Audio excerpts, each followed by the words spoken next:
ফাঁসির রায় মাথায় নিয়ে ভারতে 2 বছর ধরে নির্বাসনে আওয়ামী লীগের সভাপতি শেখ হাসিনা চলতি বছরের ডিসেম্বরে দেশে ফেরার ঘোষণা দিয়েছেন, যা নিয়ে রাজনীতির মাঠ অনেকটা সরগরম। 2024 সালের 5 আগস্ট ক্ষমতা হারিয়ে দেশ ছাড়ার পর বিভিন্ন গণমাধ্যমে এতদিন ইমেইলের মাধ্যমে সাক্ষাৎকার দিয়ে আসছিলেন তিনি। 3 দিন আগে প্রথমবারের মতো টেলিফোনে বার্তা সংস্থা রয়টার্সকে জানিয়েছেন তিনি শুধু একাই নন, তার সঙ্গে ফিরে আত্মসমর্পণ করবেন নির্বাসিত দলের জ্যেষ্ঠ নেতারাও। শেখ হাসিনার দেশে ফেরার প্রশ্নে সরকার বলছে দেশে ফিরলে তাকে বিচারের মুখোমুখি হতে হবে, আর সংসদে বিরোধী দল জামায়াত ইসলামীর নেতারা দেখছেন রহস্য বা ষড়যন্ত্র হিসেবে। হাসিনার দেশে ফেরার ঘোষণা কি কার্যক্রম নিষিদ্ধ দলের নেতাকর্মীদের চাঙা করার কৌশল, নাকি প্রধানমন্ত্রী তারেক রহমানের নেতৃত্বে স্থিতিশীল দেশকে অস্থিতিশীল করার ষড়যন্ত্রের অংশ? আদৌ তিনি ফিরবেন না কথার মালা? আইনি প্রক্রিয়াই বাকি, সময়ের বাস্তবতাটাই কতটুকু? এইসব নিয়ে আলোচনায় আজ রাজকাহন স্টুডিওতে আছেন বিএনপির শিক্ষা বিষয়ক সহ সম্পাদক হেলেন জারিন খান এমপি, গণফোরামের ভারপ্রাপ্ত সভাপতি অ্যাডভোকেট সুব্রত চৌধুরী এবং জামায়াত ইসলামীর কেন্দ্রীয় মজলিসের শুরা সদস্য ডক্টর মোহাম্মদ আব্দুল মান্নান। স্বাগত জানাচ্ছি আজকে রাজকাহনে। ডক্টর মোহাম্মদ আব্দুল মান্নান, আপনাকে দিয়ে শুরু করি।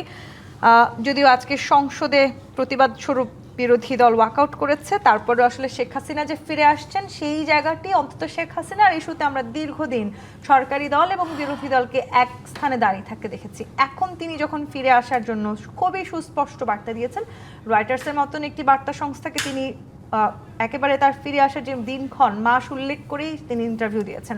সেটিকে আপনারা আবার এক ধরনের ষড়যন্ত্র হিসেবে দেখছেন। ষড়যন্ত্রটা আসলে কাদের বিরুদ্ধে? জি, আপনাকে ধন্যবাদ। আপনি বলেছেন যে আমরা ওয়াকআউট করলেও আবার এক জায়গায় দাঁড়াবো কিনা, এটুক আগে বলেনি।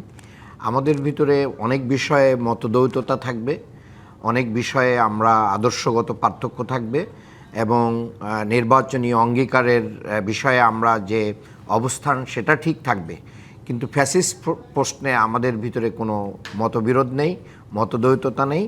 আমরা সবাই মিলে বাংলাদেশের জনগণকে নিয়ে এই ফ্যাসিস্ট যাদের হাতে রক্ত লেগে আছে তাদেরকে আমরা প্রতিহত করব। এ ব্যাপারে আমাদের ভিতরে কোনো প্রকার দ্বিধাদ্বন্দ্ব এবং মনোমালিন্য বা কোনো প্রকার মতপার্থক্য নেই, আমি সেটা মনে করি আর কি। আর আপনি যেটা বলছেন শেখ হাসিনা আসবেন, আমি মনে করি যে শেখ হাসিনা আসার যেই ঘোষণাটা আমরা মিডিয়াতে দেখছি, এটা মিডিয়াতেই খুব চাউর হচ্ছে। কোনো একটা ছোট্ট ব্যানারও কেউ তাকে স্বাগত জানায় নাই যে রাজপথে শেখ হাসিনা আসছে। এটা নিয়ে প্লিজ ওনার আগমনটাকে যে ওয়েলকাম করতেছে, যে আপনি আসবেন ডিসেম্বরে, আমরা আপনাকে ওয়েলকাম করার জন্য রেডি আছি। তারপরে না না, তার কর্মীরা আছে না, তার কর্মীরা কি মারা গেছে? সবাই তো আর ইন্ডিয়ায় চলে যায় নাই, চলে যায় নাই। তারপরে আমরা এরকম কাউকে স্ট্যাটাস, এ দেশে বসে আছেন স্ট্যাটাস দিতে দেখছি না যে শেখ হাসিনা আসবেন, আমরা খুব খুশি, আমরা we are ready to receive him, আমরা এয়ারপোর্টে যাব, আসুন। এইরকম জায়গাটা নাই। মূলত শেখ হাসিনাকে ফিরিয়ে আনার জন্য বাংলাদেশ সরকার কয়েকবার, অন্তর্বর্তীকালীন সরকারের আমলেই পররাষ্ট্র উপদেষ্টা তৌহিদ হোসেন তখন কিন্তু চিঠি দিয়েছিলেন এবং ইন্ডিয়ার পক্ষ থেকে সেই চিঠিগুলোর কোনো জবাব দেওয়া হয় নাই। এটা অভদ্রতাও বটে যে একটা রাষ্ট্রকে চিঠি দিলে তার কি স্ট্যাটাসে শেখ হাসিনা সেখানে আছেন। তিনি তো ফাঁসির দণ্ডপ্রাপ্ত একজন আসামিকে এই স্ট্যাটাসে রাখবে, আর সেই আসামি দিনক্ষণ দিয়ে দেশে আসতে চাইবে। তো বহু লোককেই তো তারা পুশিং করতেছে আমাদের দেশে। তো শেখ হাসিনা এবং সাবেক স্বরাষ্ট্রমন্ত্রী ওবায়দুল কাদের সহ যারা সেই দেশে আছে তাদেরকে কেন, আওয়ামী নেতাদেরকে কেন পুশিং করা হয় না? তাদেরকে পুশিং করলে তো আমরা পুশ ব্যাক করব না, আমরা তাদেরকে রিসিভ করব। বাংলাদেশের জনগণ তাদেরকে রিসিভ করার জন্য প্রস্তুত, তো তাদেরকে করা হোক। সাধারণ মানুষকে ঠেলে দেওয়া হচ্ছে কেন, কষ্ট দেওয়া হচ্ছে কেন? এরপরে আমি বলতে চাই, রাজনীতিতে মূলত হারিয়ে যাওয়ার উপক্রম হয়েছে। জানেন যে গণতান্ত্রিক অভিযাত্রায় তারা অনেকগুলো 3টা নির্বাচন বিরোধী দলকে রেখেই করেছিল। অনেকটা ষড়যন্ত্র, আমি ডামি নিশিনাথের নির্বাচন করে তারা চলে গিয়েছিল। এখন এই প্রেক্ষিতে শেখ হাসিনা এবং তার নেতৃবৃন্দ যদি ইন্ডিয়াতেই থেকে যায়, তার ওয়ান্স আপন এ টাইম যে একটা ফরমেশন হচ্ছিল যে রিফাইন আওয়ামী লীগ, হ্যাঁ, তাদেরকে নতুন করে সারভাইভ করা যায় কিনা সেই প্রক্রিয়াটাও কি হয়েছে, ব্যর্থ আবার হয়েছে। এখানে একটা আলোচনা এই আছে, জায়গায় ডক্টর এসে মোহাম্মদ আব্দুল অন্য মান্নান। পথ খোলা না থাকার কারণে এখন তারা এটা বলেছেন। মানে এবং আপনারা যখন এটা বলছেন কোনো পথ খোলা নাই। আমি শেষ করি। দেখেন যে তাদের যে প্রতিষ্ঠা বার্ষিকী ছিল আওয়ামী লীগের, সে সময়ও কিন্তু একটা কথা ছিল যে আওয়ামী লীগ ফিরে আসছে। আওয়ামী লীগ ফিরবে না, এই হুলিয়া নিয়ে আওয়ামী লীগ ফিরবে না। একটু আওয়ামী আমি লীগের যুক্ত করি, লোকেরা আপনারা যখন বলছেন যে আওয়ামী লীগ ফিরবে না, আওয়ামী ফিরবে লীগের না, ফেরার তবে কোনো পথ খোলা নাই। আওয়ামী লীগকে একই ফেরানোর বাস্তবতা জন্য একসময় জামায়াত ইসলামীও ছিল, আপনারাও ফিরে এসেছেন এবং না, নানান আমরা সময় পালিয়ে যাই আপনাদেরকে নাই। গুপ্তের ট্যাগিংও আমরা নিতে আমরা হয়েছে। কখনো দেশ ছেড়ে পালিয়ে যাই নাই। আমরা কখনোই বাংলাদেশ ছেড়ে পালিয়ে যায় না। সিচুয়েশন যাই হোক, এই জন্মভূমি, এই মাতৃভূমি, এই মাটি, কিন্তু আপনাদের এই রাজনীতি দেশ, নিষিদ্ধ এই করা দেশের হয়েছে, আবহাওয়া, এরপরেও আপনারা সব রাজনীতিতে কিছুতেই ফিরেছেন। আমরা ছিলাম। আমরা জি, কখনো রাজনীতি পালিয়ে নিষিদ্ধ যাই না। করার পরেও আপনারা রাজনীতিতে ফিরেছেন, আপনারা সংসদে না, ফিরেছেন। রাজনীতিতে ফেরা, দেশ ছেড়ে পালিয়ে যে ফেরা, দুইটার ভিতরে অনেক পার্থক্য। আমরা এই দেশের মানুষের কাছেই ছিলাম, মাটি এবং মানুষের কাছেই ছিলাম। সেটা নিয়েও হয়তো tagging কারাগারে হয়েছে, ছিলাম, সেটা নিয়েও আপনাদেরকে গুপ্ত বলা অনেকে হয়েছে। ফাঁসির না, আমরা ফাঁসির মঞ্চে ছিলাম। সে সময় যে পরিমাণ জেল জুলুম, ক্রসফায়ার, গুম খুন হয়েছে, আওয়ামী লীগের সেখানে হয়েও কে ছিলেন ভিজিবল আপনারা। ছিল? যারা আওয়ামী লীগের সাথে লিয়াজো করে চলেছিল, সেই সময় তারাই শুধু ভিজিবল ছিল। আওয়ামী আর লীগের কেউ হয়েও আর জামায়াত কেউ আর কেউ শিবিরের ভিজিবল নেতা থাকতে ছিল। পারে নাই। আপনি বলেন যে আমাদের বিরোধী দলীয় যত লোক আছে তারা কতটা মামলার এক একজন আসামি, 460টার উপরে মামলার আসামি করা হয়েছে। দেখলে ক্রস ফায়ার হয়, হয়, তো তাদেরকে আপনি কিভাবে ওপেন দেখতে চান? Advocate সুব্রত তাদেরকে চৌধুরী। ওপেন। আমি এটা শেষ করাটুকু একটু বলতে চাই। একদল 10 মানুষ সেকেন্ড। আগামী দিনে জামাত ইসলামীকে বিরোধী দল হিসেবে একটা বড় ধরনের চ্যালেঞ্জ মনে করে। তারাই মূলত আওয়ামী লীগকে নতুন করে স্পেস অর্থাৎ দেওয়ার BNP ষড়যন্ত্র আওয়ামী লীগকে করছে। space দিচ্ছে কারা কিনা? দিতে চাচ্ছে সেটা বিএনপির সবাই না, কেউ কেউ থাকতে পারে। অ্যাডভোকেট সুব্রত চৌধুরী, মানে শেখ হাসিনা ফেরার যে ঘোষণা, সেটি কি আজকে যদিও পররাষ্ট্র প্রতিমন্ত্রী খুব স্পেসিফিক্যালি বলেছেন এটি শুধু একটা আওয়ামী লীগের কৌশল, সুযোগ আসলে নাই, কিন্তু বাস্তবতা আসলে কি বলে? মানে যে না, না। প্রসঙ্গে আমরা ছিলাম যে জামায়াত ইসলামীও দীর্ঘদিন নিষিদ্ধ ছিল, তারা তো ফিরেছে। পলাতক স্বৈরাচার দেশে আসবে যে ঘোষণা দিয়েছে, আমি এটাকে স্বাগত জানাই। ওনাকে খুবই দরকার আমাদের। ওনার সেখানে আসলে ভয় 15 পাওয়ার তো বছরের কিছু নেই। দুঃশাসন, অত্যাচার, নিপীড়ন, এগুলোর জবাব আমরা তার কাছে চাইব। তাকে প্রত্যেকটা হত্যাকাণ্ডের জবাব দিতে হবে। জুলাই অভ্যুত্থানে যারা শহীদ হয়েছে, বাচ্চারা মারা গেছে, পঙ্গু হয়েছে, এরও তো অপেক্ষা করছে জনগণের সাথে। সুতরাং উনি আসুক, কী প্রক্রিয়ায় আসবে, ওনারা কি ট্রাভেল পাস দেবে, বা বাংলাদেশের যেটা দাবি যে বন্দি বন্দি বিনিময়। বিনিময় চুক্তি আমাকে ফেরত দেন। এখানে আমরা একজনকে ফেরত দিয়েছিলাম না, কি বড়ুয়া যেন অনুপ চেটিয়া। তো ওনাকে দিয়ে দিক। আর এখানে আইনে উনি আইনের এক্ষেত্রে তো আওতায় আছে। ভারতেরও স্পষ্ট বক্তৃতা আছে, ভারতও বলেছেন যে ওনার ক্ষেত্রে আসলে তাকে যতখানি নিরাপত্তা দেওয়া হচ্ছে, যে সর্বোচ্চ নিরাপত্তা দেওয়া আছে, সেফটি সিকিউরিটি, সেই কথাও ভারত বলেছে। হ্যাঁ, তো এখন উনি যখন বর্ডারে আসবে, তো উনি বর্ডার ক্রস করবে তো অবৈধভাবে, তাহলে ওইটা আরেকটা নতুন মামলা হবে তার বিরুদ্ধে, বা যারা যারা আসতে চায়। এমনি তো মামলা আছে, ডজন ডজন মামলা। তো আসুক না, এবং আমাদের বিচারালয়ের বিচার কাজ স্বচ্ছতার সাথে হচ্ছে, এটা আরও স্বচ্ছ হবে যদি আসামিরা থাকে। ইতিমধ্যে তো তিনি নানান দণ্ডে দণ্ডিতও হয়েছেন। হ্যাঁ, সেটা তো আছে, আমি বলছি আরও যেগুলো আছে। তো আমি তো মনে করি এটা বাংলাদেশের জন্য ভালো যে অনুপস্থিতিতে বিচার না হইয়ে তার উপস্থিতিতে আসামির এখানে বিচারটা হোক, ট্রাইব্যুনালে আসুক। সরকারি প্রসিডিউর অনুযায়ী ফিরে আনতে সমস্যা হ্যাঁ, কোথায়? ওই তো একই হইল তো, ওরা আইনা হাতে তুলে দেবে, আর উনি যদি নিজে নিজে আসে বর্ডারে গ্রেপ্তার হবে, তাই না? ওই যে ইয়ে করার জন্য যেটা আপনি বললেন, পুশ ইন করার জন্য। তা আমি এটার মধ্যে কোনো, বরঞ্চ ও যদি এখানে আসে বিপদটা তারই হবে। এখানে জেলখানায় থাকবে, তার কোনো বক্তব্য বিবৃতি দেওয়ার কোনো সুযোগ পাবে না। নেতাকর্মীদের সাথে কারণে অকারণে কথা বলা, উস্কানি দেওয়া, এই সুযোগ তার পাবে না। বরঞ্চ ওখানে আছে, ওখান থেকেই অনেক কিছু সে করতে পারে। তা আমি মনে করি সে এটা অত্যন্ত ওয়াইজ ডিসিশান।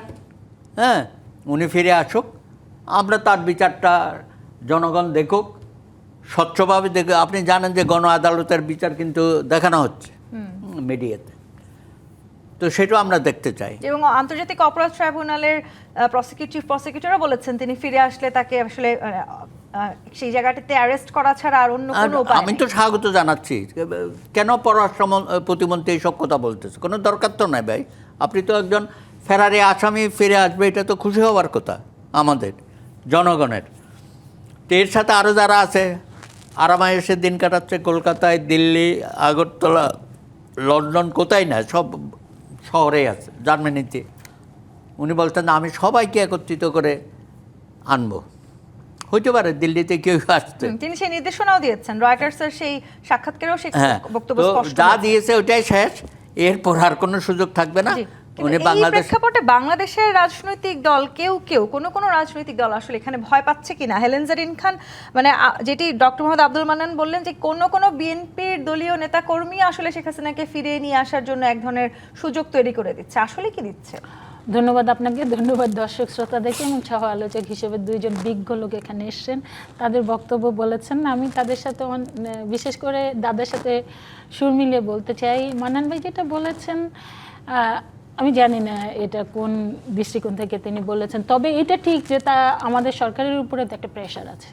যেমন বিরোধী দল, মান্নান ভাইদের দল এবং এনসিপি বলেন এবং অন্যান্য যারা আছে তাদের থেকে তো একটা প্রেশার আছে যে শেখ হাসিনাকে যেভাবেই পারেন আপনাদের দায়িত্ব হলো তাকে দেশে ফিরিয়ে আনা, এবং দেশে ফিরিয়ে আনা তার যথাযোগ্য যে সে অপরাধ করেছে আইনের ভিত্তিতে তার শাস্তি মুখোমুখি করা। এটা কিন্তু সরকারের উপরে একটা প্রেশার আছে। সেই দৃষ্টিকোণ থেকে মান্নান ভাই বলেছেন কিনা জানি না, তবে আপনি দাদাকে যে প্রশ্ন করেছিলেন যে শেখ হাসিনা আসবে কিনা, দেখেন যে বাংলাদেশের জনগণ কিন্তু প্রত্যাশা করে কিংবা বাংলাদেশের জনগণ চায় শেখ হাসিনা আসুক, কারণ দীর্ঘ 17 বছর এই বিরোধী দলের উপরে যে অত্যাচার, নির্যাতন, নিপীড়ন হয়েছে এবং বাংলাদেশের জনগণের উপরেও যে অত্যাচার, নির্যাতন হয়েছে তার একটা দৃশ্যমান মানে শাস্তি হোক, এটা কিন্তু জনগণ প্রত্যাশা করে। এবং সেটার মুখোমুখি শেখ হাসিনা যেমন নিজে বলেছেন যে তিনি আসবেন এবং তার সহকর্মী যারা ছিল তাদেরকে নিয়ে আসবেন। এটা কিন্তু এই জাতির প্রত্যাশা যে তারা আসুক। এখানে আমি কিন্তু রয়টার্স যখন ওনাকে প্রশ্ন করেছিল যে বাংলাদেশে তো এই মুহূর্তে আওয়ামী লীগের রাজনীতি নিষিদ্ধ আছে, তিনি নিজেও ফাঁসির আসামি, সেক্ষেত্রে তিনি একটা উত্তরও দিয়েছেন। তিনি বলেছেন যে দেশে ফিরলে আমাকে গ্রেপ্তার করতে পারে, এমনকি মেরেও ফেলতে পারে, তবুও আমাকে যেতে হবে। তাই শেখ হাসিনা এরকম বড় বড় কথা বলে, যার আগে বলছে না শেখ হাসিনা যায় না, শেখ হাসিনা পালায় না, তারপরে পরের দিনে দেখা গেল যে পালিয়ে চলে গেল। এগুলো আমরা দেখেছি 1/11-এর সময়। এখন অনেক দেখি টক শো কিংবা ইউটিউবার খুবই বড় করে বলে শেখ হাসিনা খুব সাহসী। কি সাহসী? 1/11-এর সময় শেখ হাসিনা যুদ্ধ করে এসেছেন। আরে শেখ হাসিনা তো পালিয়ে চলে গিয়েছিলেন, কম্প্রোমাইজ করে চলে গেছিলেন। শুধুমাত্র দেশনেত্রী বেগম খালেদা জিয়াকে কোনো অবস্থাতেই দেশ থেকে চলে যেতে বাধ্য করতে পারে নাই। পরে শেখ হাসিনা দেখে যে কি জানি সে দেশনেত্রী বেগম খালেদা জিয়া তো দেশে থেকে যাচ্ছেন, অতএব তারও আসতে হবে। তখন সে সাহস দেখালেন যে সে আসবে। কিন্তু সে বারবার করেই কিন্তু তারা প্রমাণ করে যে তারা কোনো রকমের মানে কি বলবো সাহস দেখানোর জায়গাতে কখনোই শেখ হাসিনাকে আমরা দেখতে পাই না। সেটা আমরা দেখেছি 90-এর আন্দোলনে, সেটা দেখেছি 1/11-এর সময়। শেখ হাসিনা কিন্তু সবসময় দেখা গিয়েছে পালিয়ে গিয়েছে, না কম্প্রোমাইজ করে। কিন্তু রাজনৈতিক বিশ্লেষকরা অনেকেই আসলে যে জায়গাটি বলার চেষ্টা করছেন যে দীর্ঘদিন আমরা কিন্তু জামায়াত ইসলামীকেও দেখেছি, তাদেরও কার্যক্রম রাজনৈতিক দল হিসেবে তাদেরকে নিষিদ্ধ করার এক ধরনের প্রক্রিয়া চলেছে, এরপরেও কিন্তু তারা ফিরে এসেছেন। ঠিক একইভাবে আসলে মানে আমরা বিদেশ থেকে তারা তো দেশ থেকে কথাটা বলছেন, এটা আমি প্রতিবাদ করছি। ফিরে এসেছেন কোথা থেকে? ফিরে আমরা লন্ডন থেকে ফিরে এসেছি না ইন্ডিয়া থেকে? আমরা বাংলাদেশেই ছিলাম। আপনি ভুল বলছেন, আমরা এই দেশেই ছিলাম। আমি বলি অবশ্যই আমরা রাজনীতিতেই আছি। আমরা হারিয়ে যেদিন নিষিদ্ধ করছে তার পরের দিন থেকে আন্দোলন অগ্নিস্ফুলিঙ্গ হয়েছে। কাজে আপনি ভুল রিপিটেশন করবেন না। আমরা ফিরে এসেছি, কোথা থেকে ফিরে এসেছি? আমরা লন্ডন থেকেও আসি নাই, আমরা ইন্ডিয়া থেকেও আসি নাই।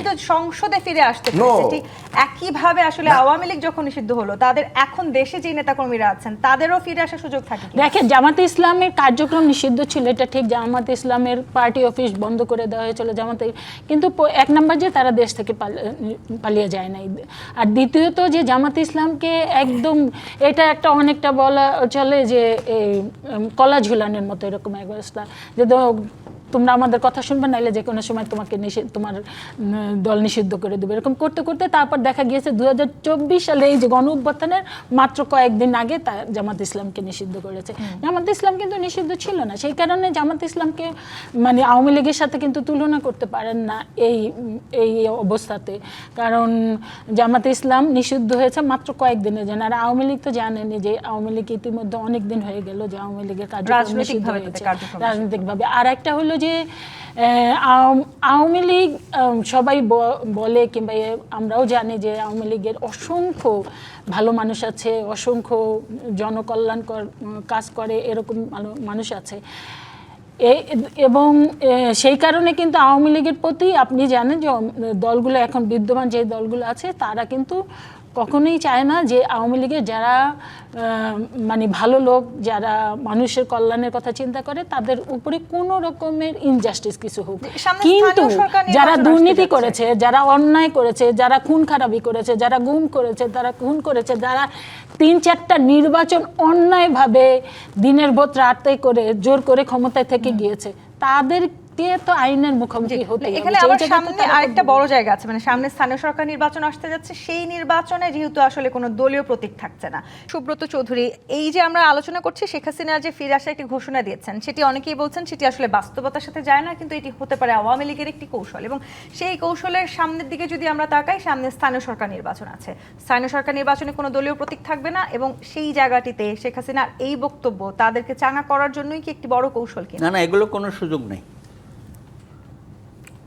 উনি তো কি বলে দণ্ডপ্রাপ্ত আসামি, আরও যেগুলো আছে সেগুলো হয়তো আরও দণ্ড হবে তার, বা সঙ্গে যারা আসছে তাদেরও অনেকেই বিচারাধীন আছে।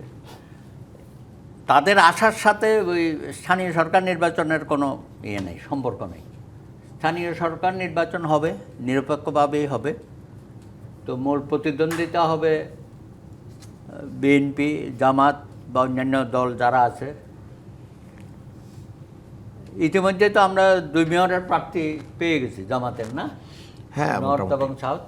এনসিপিও বোধহয় দিয়েছে, তারা আরও দেবে। এনসিপি বোধহয় আলাদাভাবে নির্বাচন করবে শুনতেছি আর কি। তো সেই কারণে আমার মনে হয় মানে আওয়ামী লীগের খুব প্রভাব পড়বে স্থানীয় নির্বাচনে, এটা এখনো সম্ভব না।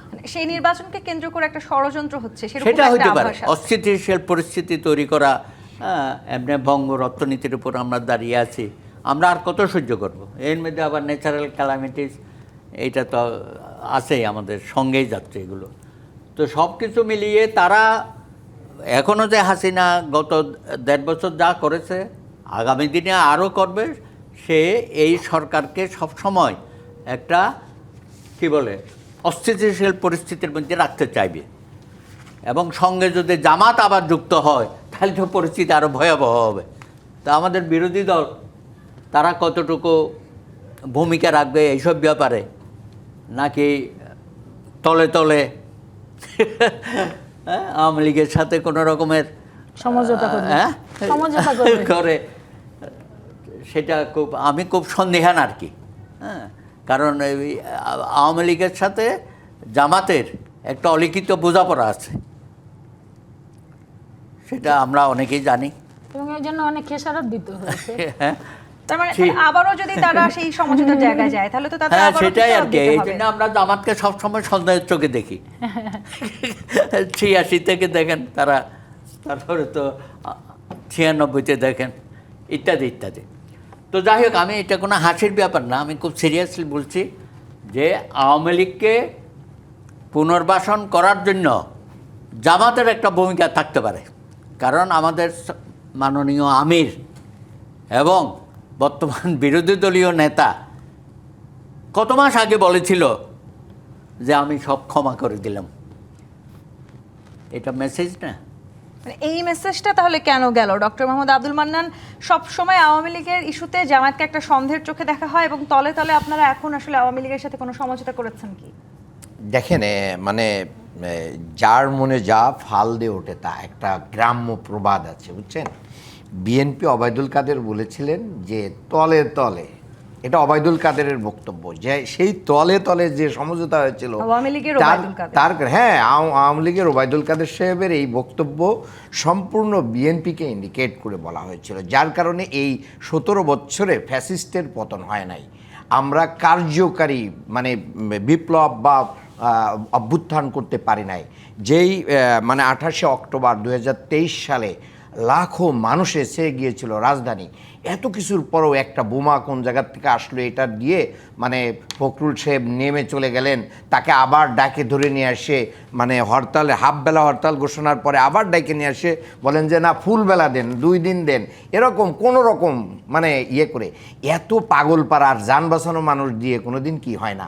মানে তলে তলে যদি পেইড হন এবং বিএনপির বড় বড়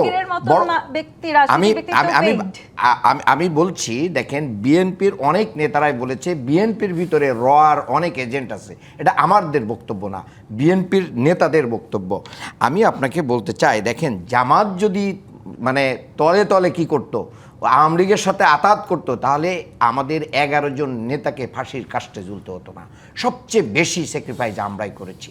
এবং বাংলাদেশের মানে বিএনপি জামাতের ঐক্য যাতে না থাকে এর জন্য আরেকটা ধরনের ফ্যাসিজম অ্যাক্টিভিটিস আছে। না, আমরা করেছি যখন বিএনপিকে আমাদের বিএনপি কেন করেছি তার তো প্রেক্ষাপট ছিল। সেই প্রেক্ষাপট যদি আজকেও যদি এই যে আজকে সংসদ থেকে জামাত ওয়াকআউট করলো, কেন করলো?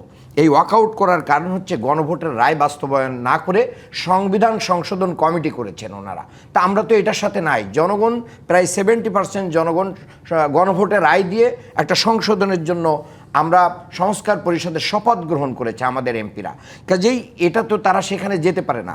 এবং জামাত ওপেনলি বলছে, আমিরে জামাত সবার সমাবেশে ওপেন বলছে গণভোটের রায় বাস্তবায়ন না হলে প্রয়োজনে আমরা সরকার পতনেও যাব। কাজেই সরকার যে একটা মানে ব্ল্যাক 4 মাস 5 মাস পর পরে হবে বলেও কি আপনারা মনে করেন?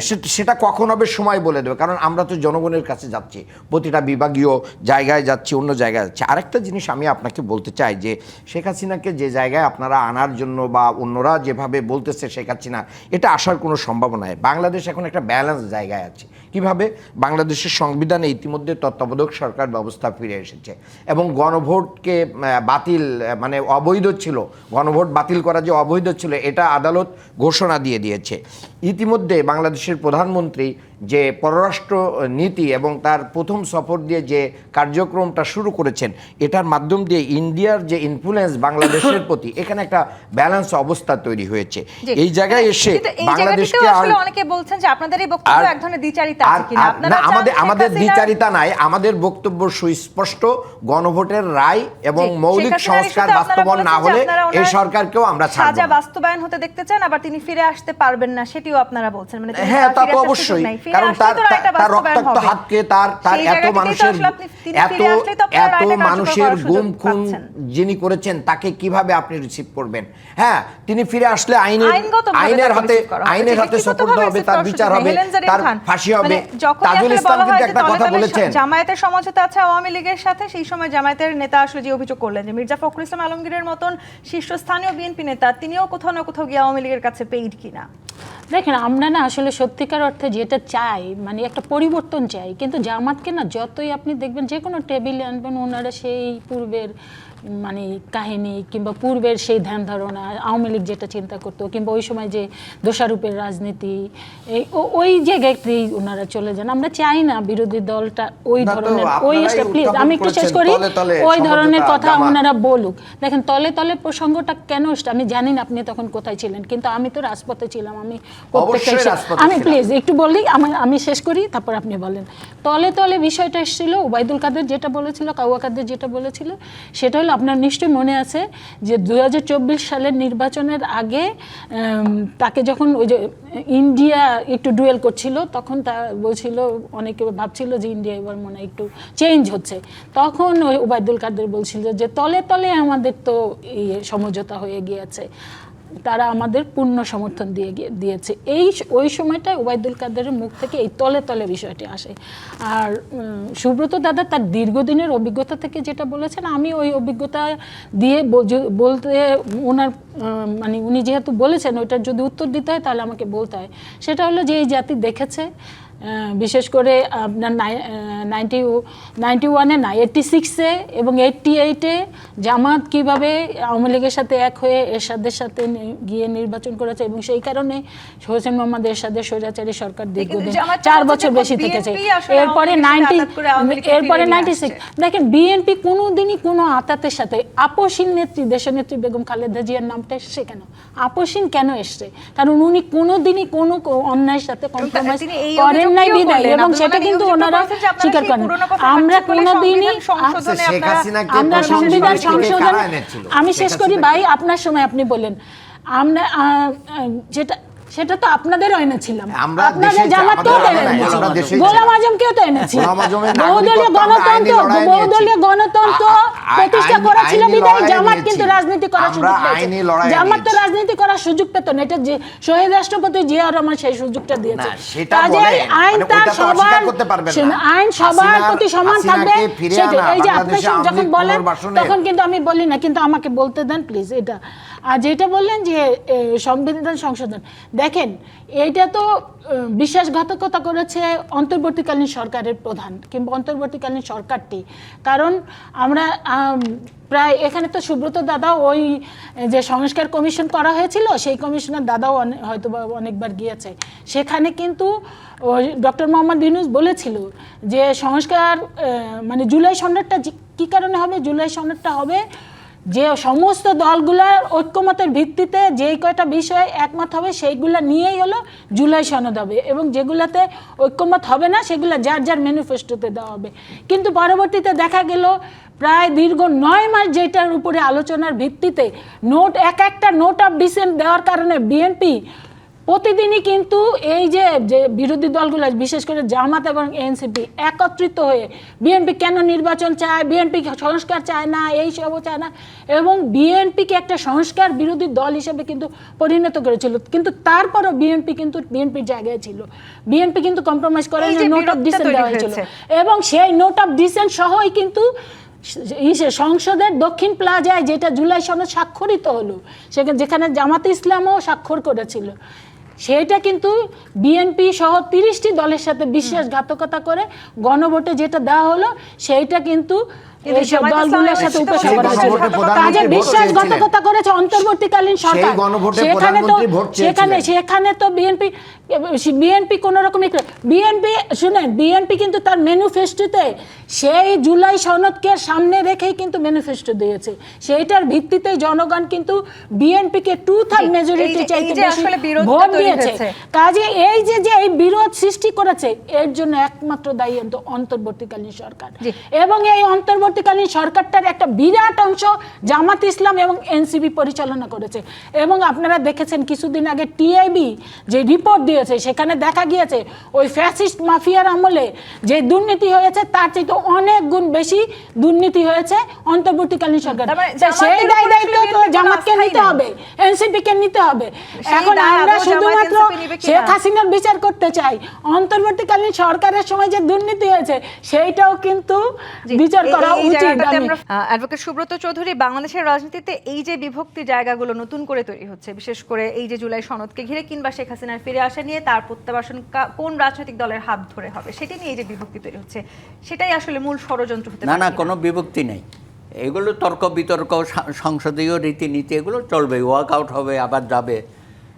আমরা কিন্তু এই জুলাই সনদ এবং গণ অভ্যুত্থান এটাকে তো আমরা ধারণ করি, কারণ আমরা নিজেরা পার্ট অফ দিস আন্দোলন, এবং আমাদেরটা দীর্ঘ সময় ধরে হয়েছে, বাকি সময় তরুণরা আসছে তাদেরকে সামনে রেখে আমরা ছিলাম, সব রাজনৈতিক দলই ছিল, জামাত তো ভূমিকা রেখেছে। তারপরে দেখেন বিএনপি যে 31 দফা দিল, এটা তো জুলাইয়ের আগে, সেখানে প্রত্যেকটা দফা দেখেন জুলাইয়ের সাথে সঙ্গতিপূর্ণ। সেই জুলাইকে কেন্দ্র করেও কিন্তু এবং ওনারা বলেছেন, প্রধানমন্ত্রী বলেছেন আমরা জুলাই সনদে অক্ষরে অক্ষরে বাস্তবায়ন করবো। হ্যাঁ, তো এটা নিয়ে ওনারা কেন অস্থির হয়ে গেছে? সময় আসুক, দেখবেন তো। এখন সংবিধান পরিবর্তন, সংবিধান সংশোধন এগুলো নিয়ে একটু বিতর্ক হইতেই পারে। আলটিমেটলি আমার ধারণা বা আমি বিশ্বাস করি জনাব তারেক রহমান মাননীয় প্রধানমন্ত্রী যেটা বলে সেটা করে দেখাবে। অতীতেও আমরা দেখেছি জিয়া রহমান, বেগম খালেদা জিয়া তাদেরই সন্তান মাননীয় প্রধানমন্ত্রী যে অঙ্গীকার প্রতিশ্রুতি দিয়েছে ৩১ দফা এবং নির্বাচনী ইশতেহার এবং জুলাই সনদে যেগুলো তারা এগ্রি করেছে, একমত হয়েছে, ডিসেন্টিংগুলো না, সেগুলো অবশ্যই তারা বাস্তবায়িত করবে। একটু সময় দেন। নিশ্চয়ই। এই যে আওয়ামী লীগের পুনর্বাসন হওয়ার যে বিতর্ক চলছে, সেখানে ডক্টর মোহাম্মদ আব্দুল মান্নান মানে দুর্নীতির কথা বলছিলেন হেরেন জেরিন খান, যে সেই সময় আসলে যত দুর্নীতি হয়েছে সেই দুর্নীতির অনেকটা দায় আসলে জামায়াত এবং এনসিপিকেও নিতে হবে। আবার আমি যদি পেছন দিকে ফিরে যাই, সংসদে খোদ অর্থমন্ত্রী বলেছেন এক মুজিব বর্ষ উদযাপনেরই খরচ ছিল ৯৮২ কোটি ৯১ লাখ টাকা। এই যে পেছন দিকে ফিরে যাওয়া, সেখান থেকে তো আমাদের বেরিয়ে আসতে হবে। জামাতের এই অস্থিরতার অভিযোগ আবার অ্যাডভোকেট সুব্রত চৌধুরী করলেন, সেই অস্থিরতার সুযোগ নিতে পারে কিনা এই আওয়ামী লীগ? জি, আপনাকে ধন্যবাদ। দেখেন, অন্তর্বর্তী সরকারের যত দুর্নীতি আছে, এই দুর্নীতির দায় যদি দলীয়ভাবে ভাগ করেন তাহলে বিএনপি পাবে ৮০ আর বাকিরা পাবে অন্য অন্য রেশিও অনুযায়ী। কারণ বিএনপি তো এই দায় এড়াইতে পারবে না। আপনি যদি ভাগাভাগি করবেন তাহলে এনসিপি আর জামাতকে দিলেন, বিএনপির নাম উচ্চারণ করলেন না কেন? এটা তো ভাসুর হয় না, এটা তো মানে তাদের সাপোর্টের ছিল। বিএনপি তো বলে নাই যে অন্তর্বর্তীকালীন সরকারকে বয়কট করলাম। যতবার মানে ইউনূস সাহেব প্রধান উপদেষ্টা কি করেছেন, ক্ষমতা ছেড়ে দিতে চেয়েছেন, সব দলকে ডেকেছেন, বিএনপি তো অনুপস্থিত থাকে না। বিএনপি তো গিয়েছে এবং বলছে যে না, আপনি থাকেন, আমরা আপনাকে সহযোগিতা করব। এটা তো সাংবাদিকদেরকে বলেছেন। কাজেই এটা ঠিক না। বরঞ্চ পূর্বের রাজনীতি যদি আমরা দেখি, ৯০-এর গণ অভ্যুত্থানের পরে যে একটা এই দেশের মানুষরা একটা ঐক্যমত্য এসেছিল, বিএনপি কিন্তু সেই ঐক্যমত্য অবস্থানটা ক্ষমতায় যেয়ে ধরে রাখতে পারে নাই। যার কারণে মানে 96-এ মানে তত্ত্বাবধায়ক সরকার ব্যবস্থার দাবিটা কি হয়ে যায়, জোরালো হয়ে যায়। ১৭৩ দিন হরতাল করার পরে একটা পর্যায়ে এসে অবরোধ এবং লাগাতার কর্মসূচির পরে শেষে কি হয়েছে, ওই জায়গায় তো বিএনপি আওয়ামী লীগের সাথে আমাদের সমস্ত জাতিকে ঠেলে দিয়েছে। ওই ভুল রাজনীতির, বিএনপির ওই ভুল রাজনীতি গোটা জাতি আওয়ামী লীগের নেতৃত্বে ২১ বছর পরে। আমি বলছি যে দেখেন, ভুল সবারই আছে, কিন্তু আমি বলছি বিএনপির এই ভুল রাজনীতি গোটা জাতিকে আওয়ামী লীগের সাথে কি করে দিয়েছে, ঐক্যবদ্ধ করে দিয়ে এই 96-এর তত্ত্বাবধায়ক সরকার বিএনপি মানে ষষ্ঠ সংসদে কি করেছে, দিতে বাধ্য হয়েছে। আমি বলি এটা দেখেন, তাহলে এই তত্ত্বাবধায়ক সরকারের ইস্যুতে এবং বিএনপি 96-এর যে মাগুরার উপনির্বাচন, এটা পুরো জাতির কাছে আমাদের লজ্জিত হয়ে গেছি আমরা। যার কারণে আরও বেশি কি হয়েছে, এবং এখনও যে উপনির্বাচনগুলো হচ্ছে এবং যে জায়গায় যেগুলো হচ্ছে, এগুলো কিন্তু প্রশ্ন থেকে বের হয়ে আসতে পারছে না। আমি বলবো যে আজকে যে বিচার বিভাগের স্বাধীনতা, সাংবিধানিক প্রতিষ্ঠানগুলোর যে সংস্কার, দাদা বলেছেন যে ৩১ দফা তো আছে, ৩১ দফার প্রথম দফাই তো বিএনপি মানে না। ৩১ দফার প্রথম দফায় যেটা আছে এটাই বিএনপির ইশতেহারে যা লেখা আছে এটাই বিএনপি মানে না। যদি মানতো তাহলে তারা সংবিধান সংস্কার পরিষদের শপথ গ্রহণ করত। কাজেই অক্ষরে অক্ষরে কি মানবেন জাতি তা দেখার মানে অপেক্ষায় আছে, যে অক্ষরে অক্ষরে কোনটা মানলেন। সুবিধা মতো ব্যাসার্ধ নিয়ে বৃত্তচাপ আঁকলেই আপনাকে মানে নাম্বার দেওয়া হবে না। নাম্বার দেওয়ার দায়িত্ব জনগণের। জনগণ সঠিক সময়ে নাম্বার দিয়ে ভোটের মাধ্যমে এটার রায় দিয়ে দিবে। দেখেন, আমি দুইটা এক্সাম্পল আনবো। দাদা যে বলছে না যে জামাত অস্থিরতা করলে কি ভয়ঙ্কর রূপ ধারণ করে, উনি যে বললেন 91-এ কি বিএনপি ভুল করেছিল 96-এ? তাইলে বিএনপি যদি ভুলই করে, বিএনপি তত্ত্বাবধায়ক সরকার ফিরিয়ে আনলো, আনার পরে বিএনপি যে নির্বাচনটা এমনিতে ফিরে আনে, প্লিজ আপনার সময় কিন্তু আমি একটা কথা বলি না, ১১৬টা আসন পেয়েছে বিএনপি, বিরোধী দলে থেকে যে ১১৬টা আসন পেয়েছে। জামাত পেয়েছে কয়টা? মাত্র 2টা। চিন্তা করতে পারেন ভুল রাজনীতিটা কারা করেছে? নাইলে ওনারা 2টা সিট পায়, 2টা সিট পেয়েছে। আর তার আগে 91-এ যখন বিএনপির সাথে 17 না ধরেন 3টাই পেল, মাত্র 3টা সিট পেয়েছে। তো ভুল রাজনীতি করেছে কারণটা। তারপরে আর একটা এক্সাম্পল আনি, এই যে 2008-এ আপনার বিএনপি কোনো অবস্থাতে, আমাদের প্রিয় নেত্রী দেশনেত্রী বেগম খালেদা জিয়া জানেন, জামাতের সেক্রেটারি জেনারেল বলছে যে এই দেখেন বিএনপি ক্ষমতায় চলে আসবে, বলছে বিএনপি ক্ষমতায় আসবে, বিএনপি 3টা সিট দিবে আর আপনাদের কিছুই দেবে না। তারপরে কিন্তু মুজাহিদ সাহেব ডিস্ট্রিক্ট মিনিস্টার ছিলেন মাদারীপুরে, আর আমি সেই সময়ের এমপি ছিলাম সংরক্ষিত আসনের। আমি ওনাকে খুব কাছে থেকে দেখেছি, উনি আমাকে অনেক স্নেহ করতেন জানেন। উনি বেরোয় আমাকে কি বলছে জানেন, তোমার দল যদি এসে যায় কি জানে নির্বাচনে গেলে যাবে, নাইলে আমরা চলে যাব। সেই খেসারত দিয়েছে না, 11 জন ফাঁসিতে ঝুলছে। এই যে এখন ওনারা যে অস্থিরতা করছে না, এই অস্থিরতায় ওনারা দেশটাকে আবার ভয়ঙ্কর মানে দিকে ভুল যাবে। রাজনীতিটাকে ওনারা বিরোধী বারবার করে করে জামায়াত করছে। এত বেশি ওনারা ক্ষমতালোভী, এত বেশি ওনারা অস্থির হয়ে যায়, তারপরে কিন্তু দেশটা হয়েছে কি 17 বছরে শুধু ওনারা কিন্তু সাফার করে নাই, গোটা জাতি সাফার করছে, মানে সবগুলো দল সাফার করেছে। এই যে ওনারা আবার জুলাই সনদ নিয়ে এই যে অস্থিরতা করছে, এইটা কিন্তু জাতিকে আরেকবার একটা ভয়ঙ্কর দিকে জামায়াত নিয়ে মানে যাবে। ক্ষমতা তো জামাত হলো এই যে অস্থিরতা তাদেরকে শেষ করো, আমাকে শুনে 20 সেকেন্ড গণতন্ত্রের বিউটি হলো মানে আপনার সেটা যৌক্তিক সমালোচনা করবে, সেটাই হলো গণতন্ত্রের বিউটি। আমরা বিরোধী দল হিসেবে তারা আমাদের ভুল ভ্রান্তি, কারণ সরকারে যারা থাকে তারা ভুল করে, তাদের এখানে ভুল হওয়ার অনেক বিষয় থাকে, কিন্তু যৌক্তিক ভুল হলে সেইটা নিয়ে তারা প্রেশার ক্রিয়েট করবে এবং সরকারকে সঠিক পথে চালানোর ব্যবস্থা করবে। আরেকটা হলো এর মধ্যে দিয়েই তারা তাদের জনপ্রিয়তা বাড়াবে। কিন্তু তারা যদি ভুল বিষয় নিয়ে তারা যদি আন্দোলন সংগ্রামে নেমে যায়, তাহলে তারা নিজে যারা যেমন ক্ষতিগ্রস্ত হয়, সাথে সাথে দেশ জাতিকে ক্ষতিগ্রস্ত করে। সেইটাই কিন্তু আমরা বারবার করে জামায়াতে ইসলামের কাছ থেকে দেখেছি এবং সেটা কিন্তু তারা ভুক্তভোগী হয়েছে, পুরো জাতিকে তারা আমরা যেন তেন করে ক্ষমতায় যেতে চাই না, তাহলে অনেকভাবে আমরা ক্ষমতায় যাওয়ার পথ তৈরি করতে পারতাম। বিএনপিকে ছাড়া নির্বাচন করার কারণে এবার আমরা বিরোধী দলে এসেছি। কাজে বিএনপি যদি বলে বিএনপির সাথে থাকলে আমাদের জয় জয়কার হয়, বিএনপিকে বাদ দিয়ে থাকার কারণে মহাষড়যন্ত্র করে মহাষড়যন্ত্রের পরেও আমরা কি বিরোধী দলে এসেছি। এটা বাংলাদেশ জামাত ইসলামী 33% কি হয়েছে জনগণের রাইট 33% সমর্থন জনগণের আমরা পেয়েছি বিএনপির বিরুদ্ধে দাঁড়িয়ে। আমরা কাজে বিএনপির করুণা নিয়ে বাংলাদেশ জামাত ইসলামী রাজনীতি করে নাই, কখনোই করে নাই, বরঞ্চ ক্ষমতাই যখন তাদের মূল উদ্দেশ্য। তারা কখনো রাজনীতি করে না। বিএনপি সব সময় করুণা নিয়ে করেছে, বিএনপির সাথে যখনই থেকেছে তখন ওই যে আমরা দেশ এবং জাতির সাথে যা করণীয় তাই করেছি। দেখেন বিএনপি দেশ এবং জাতির সাথে যা করণীয় আমরা তাই করেছি। আমাদের তখন দেশনেত্রী বেগম খালেদা জিয়া তিনি আজকে তত্ত্বাবধায়ক সরকার না আসলে বিএনপির কি অবস্থা হতো, কথা বলেছেন।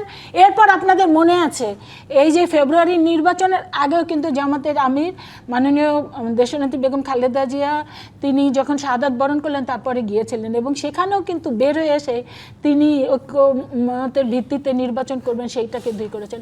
কিন্তু একটা শক্ত বিরোধী দল থাকুক, এটা আমার বিএনপির আমাদের বর্তমান প্রধানমন্ত্রী এবং আমাদের বিএনপির চেয়ারপারসন জনাব তারেক রহমান কিন্তু বারবার করেই বলেছেন যে সবার সাথে ঐক্য হবে, কিন্তু জামাত এই জায়গাটা ছোট করে একটু চৌধুরীর কাছে যাই আমি, অন্তত এই যে বিরোধিতাটা আমরা দেখছি সেই বিরোধিতাটি শেখ হাসিনার ফিরে আসার ক্ষেত্রে আসলে আমরা এখানে অন্তত ঐক্য দেখবো কিনা। অবশ্যই হাসিনা আওয়ামী লীগ বিষয়ে আমরা সবাই ঐক্যবদ্ধ ছিলাম। ভয় পাচ্ছে শেখ হাসিনা ফিরে আসা নিয়ে, তারা আসলে কেউ ভয় পাচ্ছে না, কেউ ভয় পাচ্ছে না। তো আপনি কার কথা ভয় পাচ্ছে না? বরঞ্চ আতঙ্কে আছে যারা ফিরবে, এই দেশে যারা এখনো নিরীহ আছে, আওয়ামী লীগের লোকজন ভালো আছে, তারা বরঞ্চ বিপদগ্রস্ত হবে আর কি, তাদেরকেই বিপদে ফেলতেছে। বাকি যারা আছে তারাই বিপদগ্রস্ত হবে এবং এই ষড়যন্ত্রের সাথে জাতীয় পার্টিরও যোগসাযোগ আছে। এবং শেখ হাসিনা কোনোদিন আসবেও না। শেখ হাসিনা আসার কোনো সম্ভাবনা, সে যদি আসে তাহলে সে গেলেন কেন, কি কারণে সে গেলেন বলেন? তার যে ক্ষমতা ছিল, এত প্রশাসন ছিল, পুলিশ ছিল, সমস্ত মানে রক্ষী বাহিনীর মতন করে সবকিছু একদলীয় ছিল, বাকশাল ছিল, সেইটার ভিতরে তাকে পালিয়ে যেতে হয়েছে, আবার উনি আসবেন, এটা মানে কেউ বিশ্বাস করে না, এটা পাগলও বিশ্বাস করে না। বাংলাদেশে গণতান্ত্রিক ধারা অব্যাহত থাকুক এই প্রত্যাশা রাখতে চাই। হেলেন জারিন খান, অ্যাডভোকেট সুব্রত চৌধুরী, ডক্টর মোহাম্মদ আব্দুল মান্নান, ধন্যবাদ আজকে আমাদেরকে সময় দেওয়ার জন্য। দর্শক, আজকের মতো বিদায় নিচ্ছি জি25 নিবেদিত রাজকাহন থেকে। ফিরবো আগামীকাল রাত 10টায় নতুন রাজকাহন নিয়ে। ডিবিসির সঙ্গেই থাকুন।